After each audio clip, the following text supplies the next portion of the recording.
Rent a girlfriend episode number 12 के शुरुआत में हमें काजुया को दिखाया जाता है जो कि एक बाल्टी पानी लेके आता है, लेकिन तभी वो पीछे से देखता है कि जो मिज़ोहारा थी वो काफ़ी ज़्यादा इमोशनल थी और शायद वहाँ पे बैठे बैठे रो रही थी।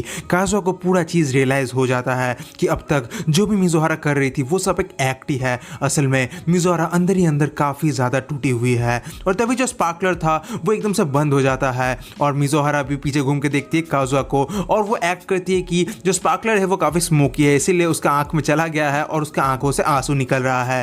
लेकिन तभी वो और भी काफ़ी सारे स्पार्कलर्स निकालने लगती है और फिर दोनों ही मिलकर स्पार्कलर्स जलाने लगते हैं। जो मिज़ोहारा थी वो काफ़ी ज़्यादा खुश होने की एक्ट कर रही थी, लेकिन उसी तरफ जो काजुआ था वो मन ही मन सोचता है कि चाहे वो कितना भी ट्राई कर ले मिज़ोहारा को चेयर अप करने के लिए, लेकिन मिज़ोहारा का जो सच्चाई है, जो उसके अंदर का दर्द है, वो कभी भी नहीं घट सकता।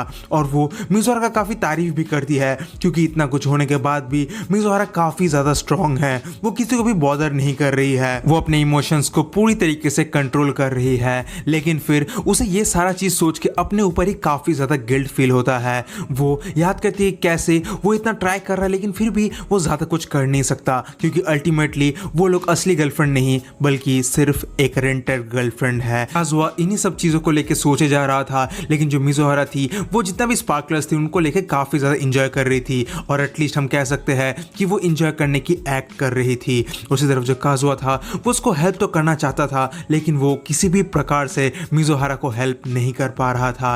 और उसके बाद ही देखते देखते जितने भी स्पार्कलर्स थे वो सब खत्म हो जाते हैं। जो वहाँ पे मिज़ोहारा थी वो काफ़ी ज़्यादा खुश होती है और फिर वो पैकअप भी कर लेती है क्योंकि आज डेट था वो ऑलमोस्ट खत्म हो चुका था। और वो काफ़ी ज़्यादा खुश भी थी क्योंकि काजुआ ने काफ़ी ज़्यादा पैसा और एफर्ट डाला है, जिसकी वजह से वो कहता है कि तुम अगर इतना एक अच्छा कंटिन्यूअसली एफर्ट डालोगे तो तुम्हारा जल्दी ही एक असली गर्लफ्रेंड भी बन जाएगा। और ये सुनते ही काजुआ कहता है कि तुम्हें पता है मेरी आइडियल गर्लफ्रेंड कैसी होगी। और फिर काजुआ पूरी तरीके से मिज़ोहारा की जो कैरेक्टरिस्टिक्स है उसको डिफाइन करने लगता है। काजुआ बताता है कि मेरी जो गर्लफ्रेंड होगी आइडियल, वो काफ़ी स्वीट, काइंड और चेयरफुल होगी और समय आने पे वो मेरे को डांटेगी भी, लेकिन वो काफ़ी स्ट्रॉन्ग भी होगी, कुछ ज़्यादा ही स्ट्रॉन्ग। उसके दिल में बहुत ज़्यादा पेन होगा लेकिन वो फिर भी उन सबको टैकल करती रहेगी और जब वो रोएगी बहुत ही कम रोएगी और वो हमेशा एक स्माइलिंग फेस ही रखेगी और उसका स्माइल इस पूरे वर्ल्ड में सबसे सुंदर स्माइल होगा। जब मैं उसके साथ रहता हूँ मुझे स्ट्रेंथ फील होता है,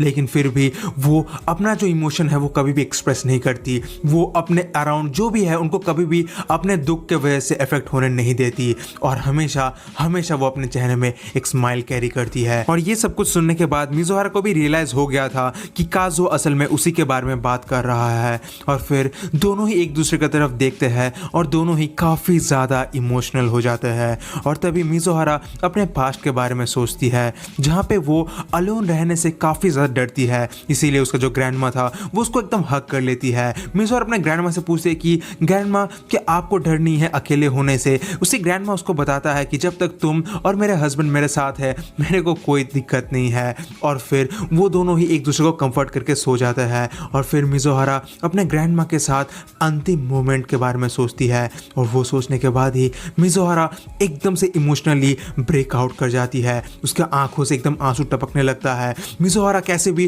उसको वाइप ऑफ करके फिर से एक स्ट्रॉन्ग लेडी जैसी एक्ट करने लगती है, लेकिन वो नहीं कर पाती। वो फिर से रोने लगती है और वो बहुत जोर से रोने लगती है। वो एकदम काजुआ की तरफ चिल्लाते हुए आती है और वो काजुआ को पकड़ के जोर जोर से रोने लगती है। और ये देख के जो काजुआ था वो भी काफ़ी ज़्यादा इमोशनल हो जाता है और उसके आंखों से भी आंसू निकलना चालू हो जाता है। मिज़ोहारा के अंदर जितना भी दर्द था वो सारा दर्द अभी आंसुओं के रूप से निकल रहा था। मिज़ोहारा तब तक रोना कंटिन्यू की जब तक उसका गला नहीं बैठ गया और काजुआ ये पूरा चीज़ देख के काफ़ी ज़्यादा रिलीफ फील कर रहा था क्योंकि फाइनली मिज़ोहारा के दिल में जो कुछ भी था वो सब अभी बाहर निकल गया है। और फिर सीन शिफ्ट होता और हमें अगले दिन सुबह का सीन दिखाया जाता है जहाँ पे काजुआ बाथटब में नहाता है, लेकिन उसके दिमाग से पिछले रात का जो सीन था वो निकलता ही नहीं है। वो मानो पागल सा हो गया था, वो कुछ भी कर ले लेकिन उसके दिमाग से वो सीन बिल्कुल भी जा नहीं रहा था। लेकिन कल के इंसिडेंट से दो चीजें क्लियर जरूर से हुए। पहला कि मिज़ोहारा अपने अंदर काफी ज्यादा इमोशंस बॉटल अप कर रही थी और दूसरा कि हमारा काजुआ भाई मिज़ोहारा के प्यार में एकदम डूब चुका है। काजुआ मन ही मन सोचता है कि उसने उस टाइम मिज़ोहारा को हक क्यों नहीं किया, लेकिन फिर काजुआ सोचता है कि मिज़ोहारा असल में कोई सुपर ह्यूमन तो है नहीं, वो भी काफी ज्यादा सफरिंग में है, लेकिन वो सिर्फ एक्ट कर रही है। काजुआ के लिए भी मिज़ोहारा मिज़ोहारा ही उसका पूरा वर्ल्ड बन चुका था। काजुआ मिज़ोहारा को ही प्रोटेक्ट करना चाहता था, उसको ही सारा टाइम देना चाहता था। लेकिन तभी काजुआ साइड में देखता है और वो देखता है कि उसके साइड में यामोरी बैठी है, जो देख के काजुआ एकदम शॉक्ड हो जाता है। यामोरी बताती कि उसने काजुआ को ये पूरा नाटक करते हुए देख लिया है, क्योंकि उसका जो गेट था वो पहले से ही खुला हुआ था, जो सुन के काजुआ को और ज्यादा हालत खराब होता है। लेकिन फिर यामोरी बताने लगती कि तो बताओ मिज़ोहारा के साथ अभी क्या अपडेट चल रहा है। काजुआ पहले सोचता है कि क्या मुझे बताना चाहिए, लेकिन फिर जैसे कि उसको पूरा सिचुएशन पता था पहले से ही, तो फिर काजुआ उसको आगे का भी बताता है कि कैसे उसने एक बहुत ही बढ़िया रेंटल डेट प्लान किया था। उसने सब कुछ एक्सप्लेन किया और ये सब सुनने के बाद जो वहाँ पे यामोरी थी वो काफ़ी ज़्यादा खुश होती है। लेकिन फिर जो काजुआ था वो मन ही मन सोचता है कि क्या मुझे मिज़ोहारा के उस ब्रेकडाउन के बारे में बताना चाहिए, लेकिन फिर वो ना बताना ही प्रीफर करती है। और उसी तरफ जो वहाँ पे यामोरी थी वो काफ़ी ज़्यादा एक्साइटेड हो जाती है और कहती है कि देखो अभी तुम्हारा अगला स्टेप होने वाला है, उसको एक ओरिजिनल डेट के लिए इन्वाइट करना। जो सुनने के बाद काजुआ का तो मानो हालत ही खराब हो जाता है। वो कहते हैं कि नहीं ये पॉसिबल ही नहीं है, ये हमारा रेंट गर्लफ्रेंड के एग्रीमेंट के अलग ही बाहर ही है।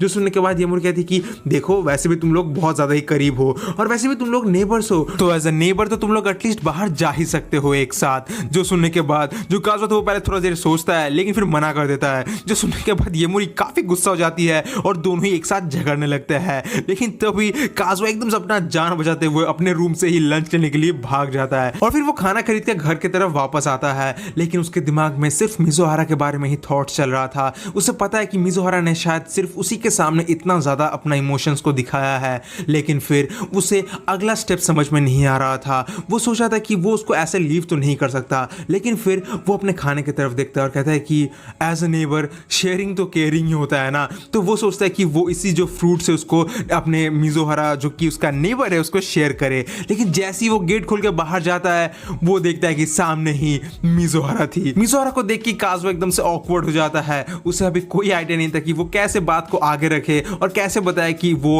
हमेशा काजुआ के ऊपर रिलाई कर सकती है। लेकिन तभी जो मिज़ोहारा थी वो बताती है कि देखो अगले संडे ही हमारा स्क्रीनिंग है, तो फिर मैं सोच रहा हूँ कि ब्लू ड्रेस पहनूं। मतलब अलग ही डायरेक्शन में बात कर रही थी, क्योंकि कल जो कुछ चल रहा था काजुआ के दिमाग में तो वही सब चल रहा है अभी भी। लेकिन मिज़ोहारा एक कंप्लीट डिफरेंट लड़की जैसी बिहेव कर रही थी, जो कि काजुआ के दिमाग से भी एकदम बाहर था। और काजुआ भी एकदम ऑकवर्डली कहता है कि ठीक है। और फिर मिज़ोहारा भी अपने रूम के अंदर चली जाती है। काजुआ वहीं पे एकदम स्टर्न खड़ा रहता है और फिर वो रूम के अंदर आता है और वो एकदम मानो पागल सा हो जाता है, क्योंकि ना तो वो पीस दे पाया और ना ही वो मिज़ोहारा को समझने में कामयाब हो पाया।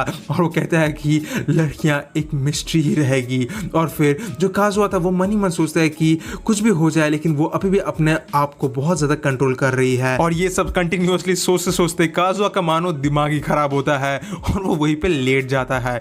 उस तरफ हमें मिज़ोहारा को दिखाया जाता है। मिज़ोहारा अपने ग्रैंड पेरेंट्स के फोटो के सामने बैठी रहती है और कहती है कि आपने तो देखा है ना कल क्या हुआ, वो मेरा बॉयफ्रेंड नहीं है, हम सिर्फ रेंटेड गर्लफ्रेंड जैसा ही काम कर रहे हैं, लेकिन फिर भी मैंने उसके सामने पूरी तरीके से ओपन अप हो गया। और आपने तो सुना ही होगा कि वो कैसे अपना जो आइडियल गर्लफ्रेंड का टाइप है वो बता रहा था। वो बंदा काफ़ी ज़्यादा ड्रामेटिक है, लेकिन कुछ भी कहो उसके सामने रोने के बाद मुझे काफ़ी ज़्यादा रिलीफ फील हो रहा है। लेकिन तभी मिज़ोहारा को फिर से काजुआ के उसी डिस्क्रिप्शन के बारे में याद आता है और वो कहता है कि गधा कहीं का।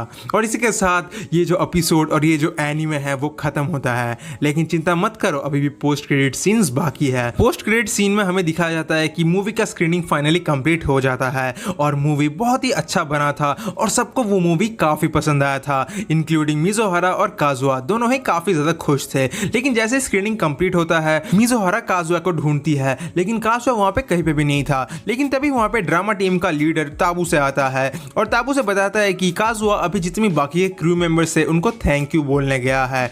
और फिर ताबू से मिज़ोहारा को एक प्राइवेट जगह पे ले जाता है, जहाँ पे ताबू से बताता है कि उसको मिज़ोहारा के ग्रैंडमा के बारे में पूरा सिचुएशन पता है। वो बताता है कि कैसे काजुआ को जैसे ये नोटिस मिला कि हमारा एडिटिंग कंप्लीट हुआ, वो उसी रात दौड़ते दौड़ते आया और मेरे से वो मूवी और मेरा प्रोजेक्टर बोरो करके ले गया। और आई होप कि ग्रैंडमा ने थोड़ा सा हो सके तो भी मूवी को देखा है। और फिर सीन शिफ्ट होता है और हमें दिखाया जाता है जो काजुआ था वो एक सीढ़ी के ऊपर ही बैठा था, उसके दिमाग में अभी भी वही सीन चले जा रहा था, लेकिन फिर भी वो अपना आप को काम डाउन करता है। लेकिन तभी वहाँ पे मिज़ोहारा आती है और मिज़ोहारा उसको एक ड्रिंक ऑफर करती है और आफ्टर पार्टी के बारे में भी बताती है। और फिर जो वहाँ पे काजुआ था वो कहता है कि तो तुमने क्या डिसाइड किया, तुम अपने एक्टिंग को लेके आगे बढ़ोगे ना। और ये सुनते ही मिज़ोहारा कहती है कि हाँ हाँ ज़रूर, मुझे एक टॉप एक्ट्रेस बनना ही है, क्योंकि मुझे पता है मेरी ग्रैंड माँ मुझे कहीं से ना कहीं से तो ज़रूर से देख रही होगी। और फिर मिज़ोरा बताती है कि तो चलो, मुझे तुम्हारे साथ काम करके बहुत अच्छा लगा, अब मैं यहाँ से चलती हूँ। और मिज़ोहारा वहाँ से चलने लगती है, लेकिन तभी काज़ुआ कहता है कि रुक जाओ, मैं भी आ रहा हूँ। और फिर काज़ुआ उसके आगे आगे चलने लगता है, क्योंकि उसके दिमाग में भी जितना भी दर्द था, जितना भी वरीज था, वो सब मिज़ोहारा के उसी स्माइल से मिट चुका था। और उसके बाद सीन शिफ्ट होता है और हमें दिखाया जाता है जो रुका थी वो तो कुछ अलग ही ड्रेस पहन के बैठी थी काज़ुआ को खुश करने के लिए।